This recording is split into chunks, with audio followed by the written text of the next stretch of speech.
offered a hand. You'd be so proud of me.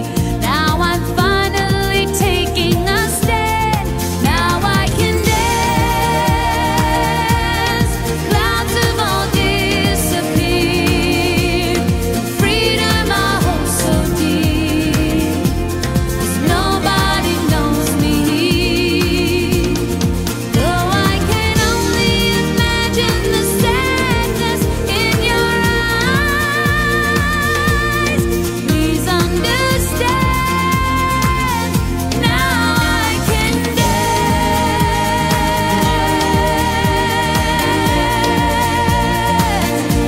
Now I can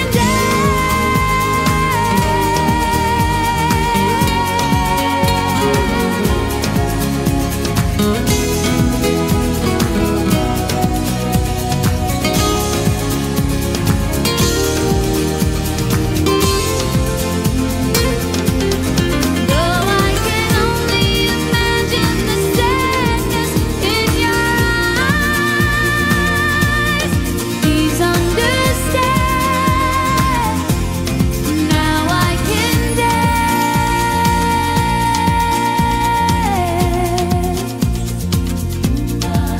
So good, be free. Can dance and laugh and just be. So good, be free. The clouds above have disappeared.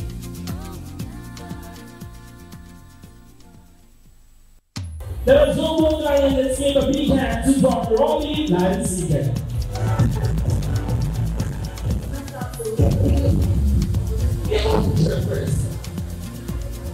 Okay, magandang gabi po sa inyo lahat. Good evening, Torres High School Batch 84. Few minutes lang po. Today we gather here not just as friends, but as family. 40 years have passed since we walked the halls of Torres High School. Those classrooms, the corridors, the iconic field. Remember mga field natin, OVA, and our little hideaways where countless memories were made. We are here tonight to celebrate the bonds that have stood the test of time, the laughter, the echo through our 4 decades, and the friendships that have become a lifelong treasure.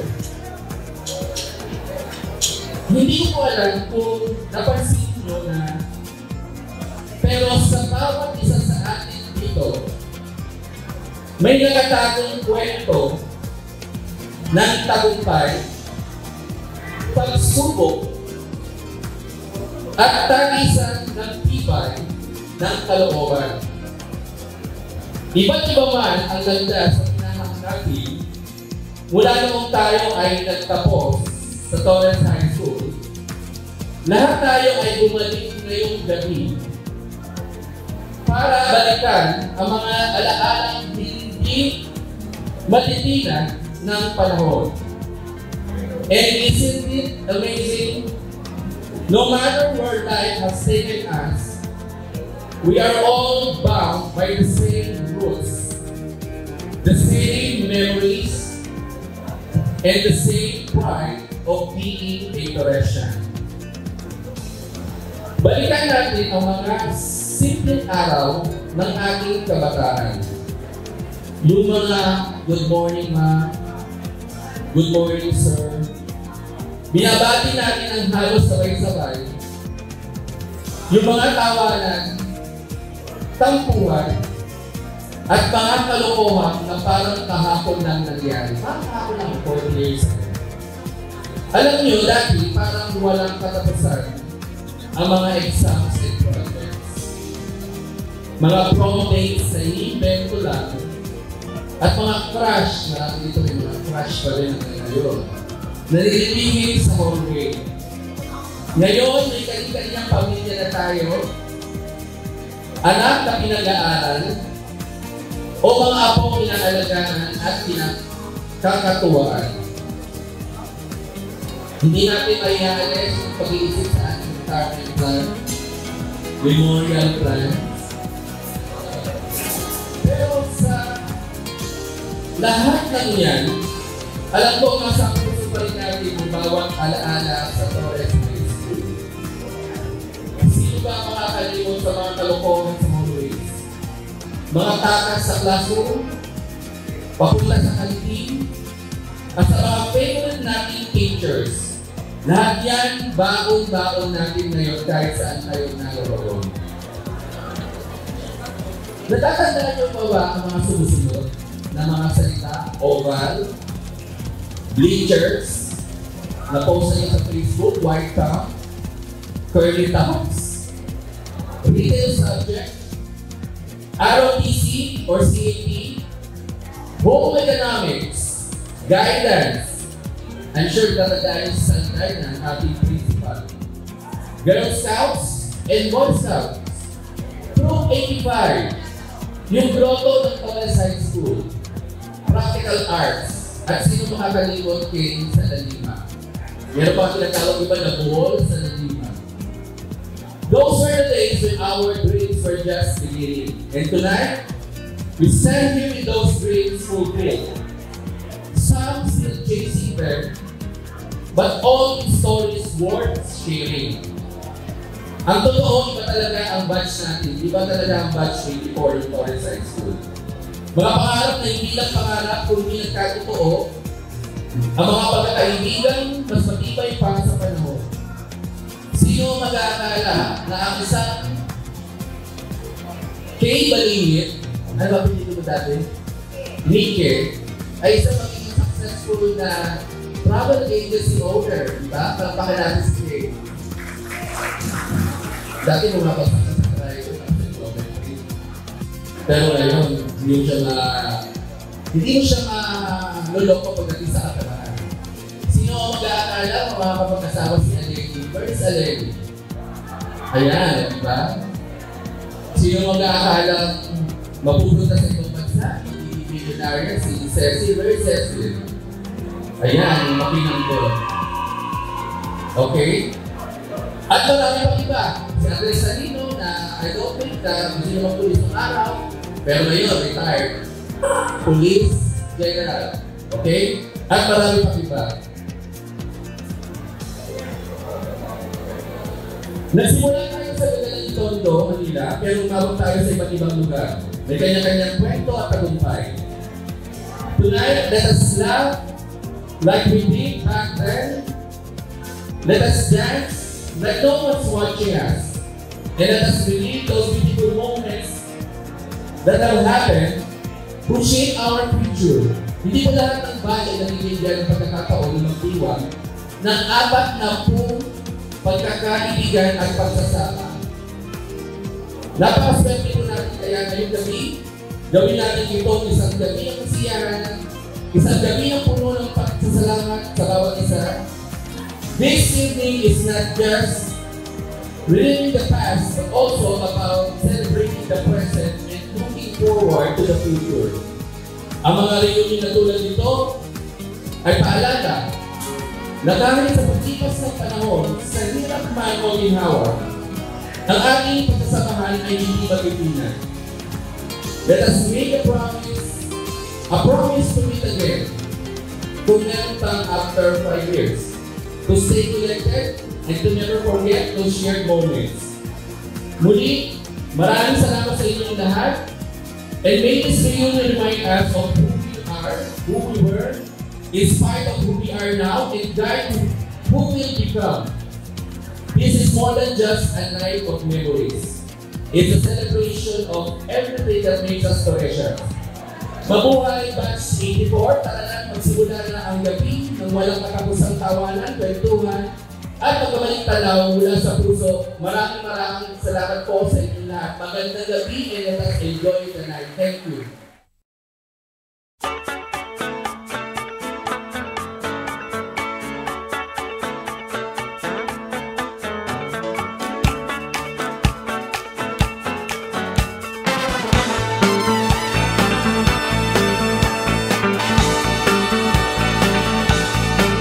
Do you remember when it first started?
for those who don't know me, I'm Regina Delgado, Mariana naman. And Reggie for those na nakakakilala sa akin. Actually, I'm here to tell you about how we conceptualize the reunion every 5 years. It was started nung namatay yung classmate namin na si Delina Santos, and that was August 2003. So, actually, section 1 kami. So, nagpunta kami sa Wave, and that was the time for 19 years na first time namin ulit magkita-kita magkakaklase. So, yun yung naging daan, sad occasion, pero ginawa namin momentous kasi that's the time since 2003 yun, 2004 is 20th anniversary namin. So, we decided bakit hindi tayo mag-organize ng isang reunion ng watch.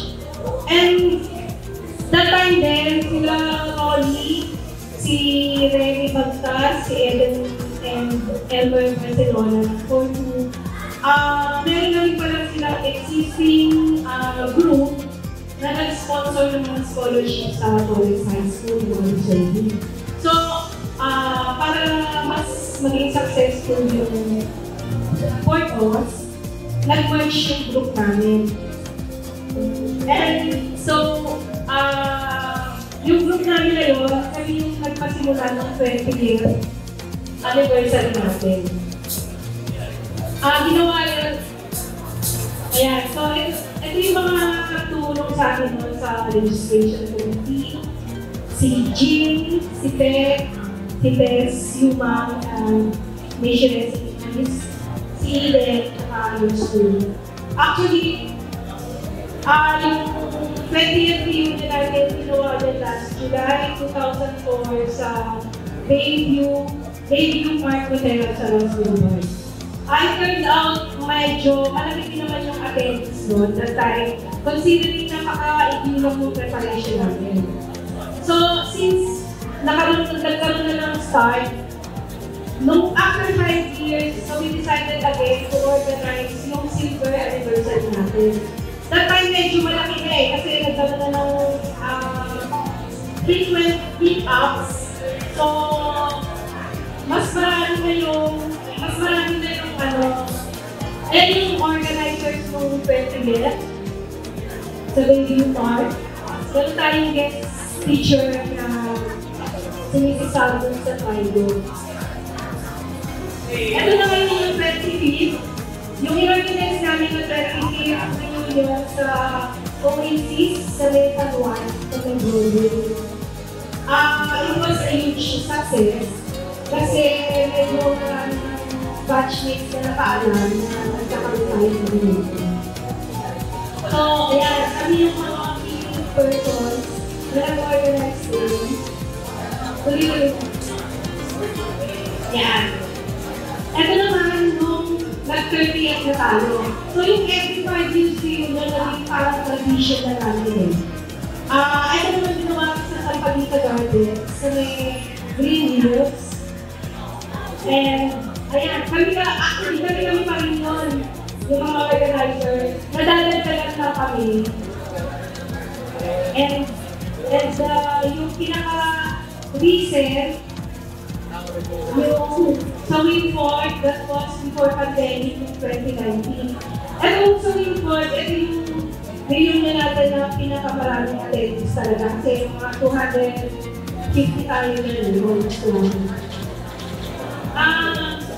Ngayon, akala namin hindi na tayo magkakaroon ng project.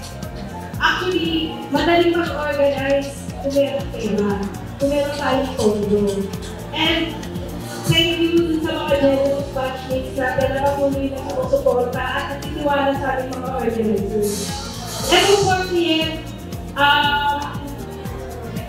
yung inaasahan kasi natin na mag-believe, medyo nag-PC. Kaya, para namin hindi na talaga magkakaroon ng reunion. Ngayon, due to insistent batchmates demand, si Kay, nangulit sa akin na Reggie, kaya magdala tayo ng venue para sa reunion. And early this year, nung May, meron tayong isang generous batch from abroad na kinontak ako. Nag-teach siya sa akin na kung magkakaroon tayo ng reunion, I'm willing to sponsor a big amount. Sabi ng gano'n. So, hindi ako nakasalit sa kanya kasi that time, hindi ako sure kung sasali pa ako as organizer. Kasi parang mas maganda yata kami ng attendee eh. Imagine kung attendee ka, hindi ka na mag-iintindi. Kasi sa matapon, di ba? Sa mga prizes. Kami lagi na may exempted. Kaya ngayon, nung nagsabi si Kay na maghanap tayo ng venue, so sabi ko, sige, tutulong lang ako sa venue, pero kota na ako, nakaka-apat na reunion na ako. And in fact, ako na lang ang nakitirang original na organizer from 20th hanggang ngayon. So, sabi ko, sige, tutulong ako lang kalimutan ng venue, and then, tutulong na ako, pero I will. Kaya lang, hindi ko matiis ng dalawang video ko kasama. Iyakan? Wala. Actually, nagpunta kami, one time nag-set lang kami ng date last August. August 20? 13. Basta last August, nagpunta kami dun sa hotel na punta ko, kaso maliit siya, hindi namin nagustuhan. So, another hotel kung taon nila rin sa Mesita Dinis lang, maliit din siya. So, sabi namin, hindi kaya. So, gutom na kami. So, sabi namin, alika kumain tayo dito sa Maxet kasi may malapit na Maxet dito eh. So, inaya ko sila dito. And that time, meron ditong event ng mga doctors. So, maliwanag siya talaga. So, pagpasok ko, sabi ko bakit maliwanag doon? So, syempre, nakikimarites ako, hindi na ko lang. Tapos, nakita ko nga itong venue. Sabi ko, meron mo lang yung venue doon. Sabi ko, and the topic ko, ang pangalan niya pa, Ruby Hall. And we are celebrating our Ruby anniversary, the 40th. Sabi ko, it's a sign. It's a sign na dapat siguro dito na tayo mag-hold ng reunion natin. So, lahat mo sila nag-agree. So, after that, sabi ko, okay, pag-uwi mo, mag-post ka na. Sino ang gusto magkaroon tayo ng reunion? Kung meron yung pasok dito response, tuloy natin. Kasi, yung nag-comment sa akin, nag-iintay lang ng gossip na sa akin to start. So, after yung mag-post si Kay, pinunta ko siya. Actually, hindi niya maagad ako sinasagot. Sabi ko, mabibigil pa ako. Pero, after that, sumalit na lang siya. And, unfortunately, ayaw niya magpakilala. Kaya, let's leave it at that. So, ngayon, we won't promise na magkakaroon ulit tayo after 5 years. Kasi 62 na ako noon. 62 na tayo noon. May 63, may 61. Ayaw na namin ma-stress. Kaya na namin binibigay namin lahat yung kaya namin sa gabi ito. Kasi we can promise you. Pero hopefully, attending kami kung gusto mag-organize sa susunod. And you are very much welcome na maging organizer sa batch natin. And we are doing this all for the batch. Wala kaming personal na game dito sa ginagawa natin. In fact, marami kaming abono, marami kaming sakripisyo, marami kaming oras na nagtutugol dito. And kagabi, actually, kanina, alas na natulog yung mga nagbalot ng mga giveaways natin. And sana, dumami katisipan, kung really from organizing this reunion, kasi sa totoo lang din namin yung kakayaman. And I think I'm thankful sa mga generous batchmates. Right tonight, nakalis tayo ng almost 100,000 for the raffle just tonight. So, ang daming batchmates na umuwi masaya. And I hope sa susunod, meron mag-organize for the batch. And we are gusto ko nalang maranasan maging attendee kasi ito na ako, nakakalima na ako eh. Sa totoo lang, ako na lang natira sa original. Kaya sana, sa susunod, a-attend na lang ako. Thank you very much again. Magandang gabi po sa inyong lahat. isang kagalangan para sa akin na mapabilang sa pagtitipong ito at makasalamuha kayo. Ako po si Corazon Cuaderno o Cora sa Palayaw. Ang inyong ka-batchmate, section 10 po ako, nakilala sa batch na 410. Ako po kasama ang 410 ay active member ng ating batch. Noong February 2023, ako po ay na-stroke at sa awa po ng Diyos ay nabuhay pa at neto na.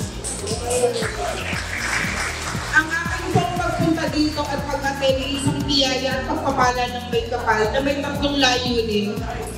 Una po, para magpasalamat sa inyong mga kabatchmates ko, organizers noon kay Jonathan Cruz at mga kasama na tumulong sa akin financially nung panahon ako ay nasa ospital. Piliin niya po ako at sinabi niya, Cora, na-stroke ka pala kaya gagawa ko ng paraan para matulungan ka ng batch. At sa organizers po ngayon, led by Dean Rolly at mga kasama, particular sa aking best friend na kaklase na si Marie Mamango. Dahil siya po ang nagkumbinsi sa akin para dumalo, kahit sponsoran niya pa ako para magpasalamat sa inyo. Sa inyong lahat, batchmate, thank you. At sa mga kaklase ko sa 410, thank you. Sa organizing committee noon at ngayon na talaga pong nagsisikap upang tayo ay magkaroon ng masaya at makabuluhang samahan at pagtitipon sa tuwi-tuwi na. Your time, money, and effort were really appreciated. Thank you. Di natin alam ang bukas, marami na ang nawala at tayo ay pinalag na minsan pa ay magkasama-sama ngayon. Tayo ay magpakasaya. Naniniwala ko na kahit may tampuan ng ilan, sa huli mananaig pa rin ang malasakit at pinagsamahan. Kaya't salamat sa Diyos, andito tayo. Thank you everyone. Enjoy lang tayo. Hope and pray na meron pang 45th reunion.